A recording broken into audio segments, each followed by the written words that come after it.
So one of the limitations of the binomial model that we have been looking at so far is that you have that the stock price can take only one of the two values, right? So let's see how one can generalize the two-state stock price model that we have been discussing to consider more general cases. So suppose that we start out by, rather than looking at what's going to be the price of the stock 1 year later, we break up the year into two 6-month segments. Now, how will this help? So let's consider a particular example. Suppose that you have that over each half year or 6 months, the stock price can take one of two values. So initially you start out at 100 and then it can go up by a factor of 1.1 to become 110, or it can decrease by a factor of 0.95 so that it becomes 0.95 into 100 or 95. Then again, after 6 months, it can again increase by a factor of 1.1 so that it becomes 1.1 into 110, 121, or it can go down by 0.95 so that it becomes 110 into 0.95 or 104.50. Similarly, from 95, it can go up by a factor of 1.1 so as to become 104.50, or it can go down by 0.95 so it becomes 90.25. So we can see that just by making this small change, by breaking up the year into two parts, what we have done now is that we have generated a final possible value of the stock price as three possible values rather than as two, right? So how do we value the option in this case? So let us look at the structure. So initially the price of the option was C0, and 6 months later the price will be CU or CD, corresponding to whether the stock price has gone up or gone down. And finally you have got that depending on the last stock price at the end of the year, you have got that the value of the option, the call option, is going to be CUU, corresponding to the price going up twice, or it's going to be CUD or CDU, which are going to take the same value here because both of them lead to the stock price of 104.50. And finally, you have CDD corresponding to two down movements of the stock price, right? So you can see from here that basically as a result of all of these changes, that there are three possible values at the end of the year that the call option can take, right? So the possible values are CUU, CUD, which is equal to CDU, and CDD, right? So what we are interested in is valuing what should be the price of the call option now. And what we'll do is that we will use these possible final values, right, to back up what should be the value CU and CD. And based on that, we can back up what should be C0, right? So let's look at a specific example to see how exactly these calculations can be done. So suppose that the semi-annual or the 6-month risk-free interest rate is 5%, and we want to value a 1 year call option with the exercise price 110 on the stock described above, right? On the stock which has this sort of movements. So suppose that the value of the call is CU after 6 months. So this is the one that we are first interested in calculating. And remember that we will use the information on CUU and CUD to do the calculation, right? So CUU corresponds to the value of the call when the stock price is 121. Now remember that the exercise price is 110. So in this case, the call will be exercised and it will take a payoff of 11, right? On the other hand, if you have got CUD, which corresponds to the stock price of 104.50, which is below the exercise price of 110, the call is not going to be exercised and therefore it's going to take a value of 0. So therefore, we end up with a situation where we want to evaluate this expression CU, and we know that CUU is equal to 11 and CUD is equal to 0, right? So we can now calculate the hedge ratio at this point CU. So this is going to be the same formula that we have seen, the range of the call option, the value of the call options from that point onwards. So this is 11 minus 0 divided by the range of the stock prices from that period on. So from this point on, the stock prices can either be 121 or 104.50. So we can calculate that the range is 17.5. And so therefore the hedge ratio corresponds to 2/3, right? So this basically, you can think of it as buying two shares and writing three written call options. And the two possible stock prices from this point onwards are 104.50 and 121. So what's going to be the value of these two shares? So if the value of each of these shares is 104.50, the value of the two shares is going to be 209. And if the value of this each share is going to be 121, then the value of these two shares is going to be 242. What about the value of the three written call options? Well, if it's 104.50, then these call options are not going to be exercised because the strike price is 110. And so therefore the value of the option at this point is zero. If it is 121, each of them is going to be exercised, and the value from one's perspective who has written these call options is going to be minus 11 for each of these call options. And so therefore minus 33 for the three call options together. So we can also calculate the total value of this portfolio. So that's going to correspond to 209, regardless of what the stock price is, 104.50 or 121. So as a result of that, we end up getting that you have that this is going to be the value regardless of that. So this is a risk-free value. And so we can basically use the interest rate, which is 5%, right? So the value from this points at this point is going to be basically this 209 divided by 1.05, corresponding to this 5% 6-month interest rate. And so therefore that's 199.47. And the cost of setting up this portfolio is 2 times the price of the share at this point. The price of the share is 110, right, at this point. So that's 220 minus 3 CU, right, which is the price of the call option at that point. And so therefore, based on this, you can solve this equation in one unknown, right? So CU is equal to 6.984. What about the value of CD? Well, you can do the same calculation from this point onwards, but this is actually much simpler, right? And the reason it is much simpler is that if you go back and think about it, so at 104.50, the value of the call option has to be zero, right? Because the strike price is 110. And again, at 90.25, the value of the call option again has to be zero because the strike price is 110, which is more than this. So in each of these 2 points, you have got that the value of the call option is going to be equal to zero, right? So from there, you get that you can do the calculations, but it should be pretty obvious that therefore this CD also has to be zero because each of these points are equal to zero, right? So therefore, that's the reason why value of CD is equal to zero. Okay, now that we have figured out what CU and CD is, we can do the same procedure to actually calculate what C0 is. So let's see how we will do that. So CU is 6.984, CD is 0. So therefore CU minus CD is 6.984. What about SU minus SD? So that's going to be 110 minus 95. And so therefore we have the formula for the hedge ratio. So again, the range of the CU and CD, so 6.984 divided by the range of the stock prices. So that's 15. And so that gives you 0.4656, right? So this means that you want to think of a situation where you are buying 0.4656 shares and you are selling one call option. This is the portfolio that you want to create. And again, from this point onwards, the two possible stock prices are 110 and 95, right?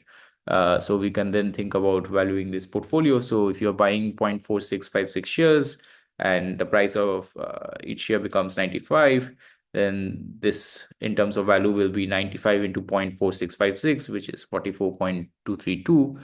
And if the stock price is 110, then this shares become equal in value to 51.216. This is again 110 multiplied by 0.4656. What about the call option? Well, if the stock price drops down to 95, then the call option is not going to be exercised. And so therefore the value is going to be zero. And if it actually becomes 110, then it is going to be exercised. And so therefore this value becomes 6 minus 6.984, right? And so therefore you can kind of like do these calculations, and therefore you end up getting that 44.232 in each stage, right? Okay, so that tells us that what's the price of actually doing this. This is 46.56 minus C0, right? So that's going to be basically equal to 44.232. This is the case, divided by the 6-month interest rate, which is 1.05, right? And so you end up basically then solving, and you end up getting that C0 is 4.434. So that is how basically you end up doing the calculations, right? Okay. So now, what's the advantage of doing this? Well, there's no reason to just stop at just dividing the year into 6-month periods. You could also divide the year into 4 3-month units, or 12 1-month units, or 365 1-day units, and so on, right? And each of which you can think of, like, from that point onwards, the it's going to go up or go down, right? And in this calculations, obviously, you don't want to kind of like keep repeating every time, so you can write a program to actually do these calculations numerically, right? And what's going to happen is that, as you have already seen, that once we went up from two so one movement in 1 year to two sub movements, we can see that the number of possible stock prices went up, right? And this trend will keep on continuing, right? So for example, here we are looking at dividing up into three time intervals, right? So you can think of this as a 4-month each, right? And you can see that the final outcome is going to be four possible values, right? So again, initially you are starting out with S0, so you can go up to US0, or go down to DS0. Again, from US0, you can go up one more. So you US0 times U, right? So that's U square S0, or you can go down so that you have UDS0. Similarly, from DS0, if you go up, you again reach this point, UDS0, or you can go down and reach D square S0, and so on, right? So from U square is 0, you can go up, you have U cube, or you can go down, you have U square D, and so on, right? So you've got all these possible cases, right? So increasing the number of sub periods leads to a higher number of possible stock prices, right? And the other thing that you also notice is that another good feature that we get is that the extreme cases that you have, which would be, for example, U cube S0 or D cube S0, so these are going to actually be relatively rare, right? So how do we know that they are relatively rare, given that we have not specified the probability of going up or going down? Well, you can actually count the number of paths which leads to U3 as 0, for example, the stock price happening. So you basically require the stock price to go up each of the time that we are talking about, and there's only one possible path that actually leads to that, right? So this would be the one corresponding to three successive increases. Similarly, in order for the stock price to reach D cube S0, you actually require three successive decreases in the stock price, right? Which again means that there is only one path in reaching there. However, the middle values that you see, which is U square D S 0 or UD square S 0, this can actually be reached in by different paths, right? So you could have, for example, increase in the stock price followed by a decrease followed by an increase, or you can have two successive increases followed by a decrease, and so on, right? So these middle results actually are more common in the sense that in each case you have got actually three paths which lead to these outcomes, right? Whereas in the extreme cases you have got only one path each that leads to these outcomes, right? Okay. So what are the things that we get as a result of breaking the model into more subperiods? So we have more outcomes, as we discussed, and we also have outcomes which are starting to look like more bell-shaped, right? So what do we mean by that? It means that you have got some extreme events which are highly unlikely, and these are going to be coupled with more likely events in the middle, right? Now, we can also calculate the exact probability of each of these outcomes, right? And we'll do some of these calculations, but basically these are outcomes which are going to be given by the binomial probability distribution. And in fact, that's one of the reasons why this model is known as binomial option pricing, right? Now, before we see these calculations, we also actually, in terms of practical kind of like things, we also need to figure out what are the values of this U and D, right? Because remember, we are saying that each period the stock price goes up by a factor of U or goes down by a factor of D, right? So this basically corresponds to, if you think about what would determine these values of U and D in reality. So it would correspond to the spread between up and down movements in the price of the stock, and that actually reflects the volatility of the rate of return of the stock, right? So we can denote by sigma the estimate of the standard deviation of the stock's continuously compounded annualized rate of return, and let's denote by delta t the length of each subperiod, right? Now, in order for the standard deviation of the stock of return to match this estimate of sigma, one can actually figure out what the values of u and d would be. So you don't need to know how these derivations come, but you can actually just note down the formula. So u is going to be related to this sigma and square root of t in this way. So u is equal to e to the power sigma multiplied by square root of delta t, and d is basically the inverse of this. So e to the power minus sigma multiplied by delta t. So one thing to note is that if you look at the ratio of u over d, you can see that this ratio is increasing with both sigma and delta t, right? Which kind of makes sense. It says basically says that intuitively that if volatility is going up, then you are going to get more ups and downs corresponding to a situation which has lower volatility. And also as the time interval is going up, so how high you go is going to also be a factor of how low this D can be, right? So this difference is going to actually increase over time. Okay, so let's see how all of this actually translates into a model with some numbers. So again, let's consider this three-period model that we have, right?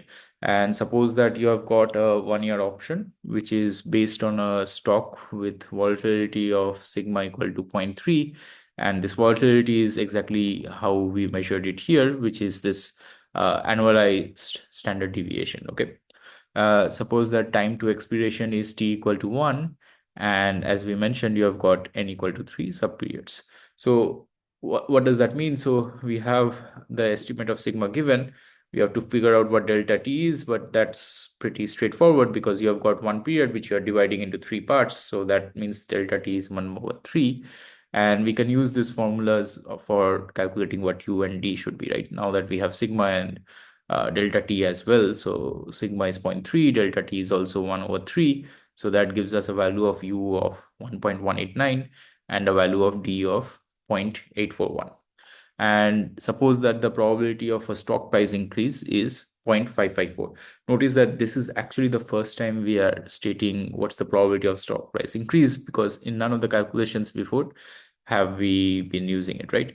Why did we select such an odd looking number? Well, because this probability of a stock price increase being equal to 0.554 actually ends up corresponding to stocks having a continuously compounded expected rate of return equal to 0.10, right? And the way in which, again, we get this number is through this formula, which links this probability of the stock increase to these other factors, right? R, D, and U that we already have figured out as well, right? So if you put in R equal to 0.1 here, right? So you have the remaining numbers delta T, U, and D from here. And if you plug this back in, you will see that you get a value of P which is equal to this. Okay. So if we want to make the compounded expected return of the stock equal to 0.1, that's the value of P that we need. Okay, in order to do these calculations. Okay, now we can think about the different situations that we had in this graph, right?